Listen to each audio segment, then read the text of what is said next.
যখন বান্দাকে জানাজার জন্য নিয়ে যাওয়া হয়, হাজার হাজার মানুষ উপস্থিত হয়, সে খুশি হয় তো বুঝি মানুষগুলি আমার সাথে আজকে চলে আসবে। আল্লাহর নবী বলেন, আয়েশা রে, কাঁধে করে যখন খাটিয়ে করে আল্লাহর বান্দাকে কবরের দিকে নিয়ে যাওয়া হয়, তখন রুহের জগৎ থেকে বান্দা কাঁধে, এরা বুঝি আমার সাথে আসবে। যখন কবরে দুইজন নামে, লাশ কবরে নামায়, তখন সবাই উপরে থাকে কিন্তু বান্দা দুইজন কবরের ভিতরে দাঁড়ায়। তখন এই রুহটা ভাবে, বুঝি এই দুইজন আমার সাথে যাবে। আল্লাহর নবী ডাক দিলেন, আয়েশা রে, ওই দুইজন কবরের মধ্যে শুয়াইয়া যখন বাঁশ দিয়ে উপরের দিকে চলে আসে, তখন রুহ চিৎকার মেরে মেরে কাঁদে আর বলে, সন্তান রে, একটু দেরি করলা না, এত তাড়াতাড়ি কবরে বিদায় জানাইলা। আমার কন্যা রে, আমার বিবি রে, আমার ভাইরা রে, বন্ধুরা রে, এত তাড়াতাড়ি আমাকে ভুলছ, আমার এমন একটা দেশে পাঠাইছ যেই দেশে আমি ছাড়া আর কেউ নাই। আল্লাহর নবী ডাক দেয়া বলেন, উম্মত রে, কবর বড় কঠিন জায়গা, একা একা এক মহাজগতের দিকে আপনাকে যেতে হবে। একা কি যাবেন? দুনিয়াতে কত বন্ধু বান্ধব আত্মীয় স্বজন, আপনার কেউ আর আপন সেদিন হবে না। আল্লাহর নবী ডাক দেয়া বললেন, সাহাবীরা রে, এই সময়টা বড় কঠিন। ইস্তাগফিরু লিআখিকুম, তোমরা এই সময় তোমার ভাইয়ের কবরের পাশে দাঁড়ায় যাও, রবের আসমানে হাত বাড়াও, তোমার ভাইয়ের জন্য ইস্তেগফার করো। কেননা কিছু সময় পরে মুনকারে নেকির এসে তাকে প্রশ্ন করবে। আল্লাহর নবী ডাক দিলেন, কবর দেওয়ার পরে তোমরা তাড়াহুড়া করো না, কবরের পাশ থেকে তাড়াহুড়া করে চলে এসো না, কবরের পাশে একটু দাঁড়াও, কোরআন শরীফ পড়তে থাকো, আল্লাহ জিকির করতে থাকো, কবরের পাশে দাঁড়াও, তোমার ভাইয়ের কবরের পাশে তুমি দাঁড়াও, তোমার ভাইয়ের কবরের পাশে তুমি দাঁড়াও। একটা উট কুরবানি করিয়া, চামড়া ছিলাইয়া, গোশত বানাইয়া, হাড়গোড় বানাইয়া মানুষের মধ্যে বন্টন করতে যত সময় লাগে, আমার উম্মতেরা রে, তোমরা তত সময় তোমার ভাইয়ের কবরের পাশে দাঁড়ায় ইস্তেগফার করতে থাকো, দোয়া করতে থাকো। কেননা কিছু সময় পরে তিনটা প্রশ্ন তাকে করা হবে, কেউ আপন হবে না। এই জন্য আম্মাজান খাদিজা বলেন, ইয়া রাসূলুল্লাহি, আপনি আমার কবরের পাশে দাঁড়ায় থাকবেন, মুনকার নেকিরের প্রশ্নের জবাব আমি দিব না হুজুর, আপনি আমার কবরের পাশে দাঁড়ায় মুনকার নেকিরের প্রশ্নের জবাব দিয়ে আসবেন। ইয়া রাসূলুল্লাহি, আপনি আমার কবরের পাশে দাঁড়াইয়া মুনকার নেকিরের প্রশ্নের জবাব দিয়ে আসবেন। নবী, আমি কবরের প্রশ্নের জবাব দিব না। আমার নবীজি আম্মাজানকে কবরে নামাইয়া রওজা শরীফের পাশে দাঁড়ায় আছেন।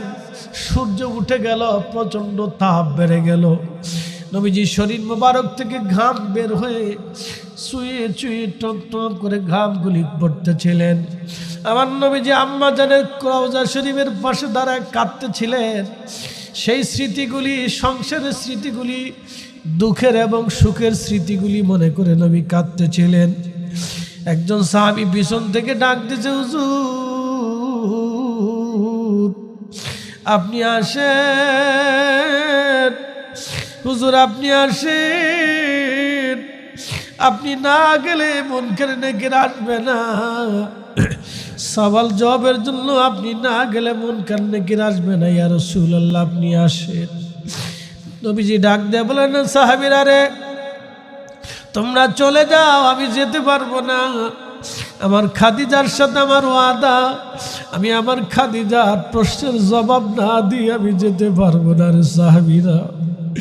এই সময় আল্লাহ জিবরাইলকে বলে, জিবরাইল যাও, আমার বন্ধুরে যায় সালাম দাও, আমার খাদিজার প্রশ্নের জবাব আমার বন্ধুকে দিতে হবে না, আমি আল্লাহ নিজে তার প্রশ্নের জবাব দিয়ে দিছি। এই জন্য আল্লাহ বলেন, ফাযকুরুনি আযকুরুকুম, বান্দারে দুনিয়াতে তুমি যদি আমাকে স্মরণ করো, আমার আইন, আমার হালালকে হালাল, হারামকে হারাম, আসো, দুনিয়াতে তুমি আমাকে ভুলো নাই, আমি আল্লাহ ওয়াদা করলাম ওই কবরেও আমি আল্লাহ তোমাকে ভুলে যাব না। একবার চিৎকার মেরে জোরে বলেন আল্লাহু আকবার। আমি আল্লাহ তোমাকে কবরে ভুলবো না, কবরে আমি রাব তোমাকে মনে রাখবো, আমি আল্লাহ তোমাকে কবরে মনে রাখবো, আমি কবরে তোমাকে ভুলবো না, কবরে ভুলবো না। এই জন্য আল্লাহর নবী বলেন আমার উম্মতেরা নাহাইতুকুম আন জিয়ারাতিল কবুর, কবর জিয়ারত তোমাদেরকে নিষেধ করতাম, ফাজুরুহা, তোমরা কবর জিয়ারত করো, কবরের পাশে দাঁড়াও, কারণ আমার উম্মতে মারহুমা। সাহাবীরা বলেন ইয়া রাসূলুল্লাহ মারহুমা কি? নবীজি জবাব দিলেন সাহাবীরা রে, মারহুমা হলো আমার উম্মতরা গুনাহ নিয়ে কবরে যাবে, কিন্তু হাসরের ময়দানে উহুদ পরিমাণ নেকি নিয়ে দাঁড়ায় যাবে।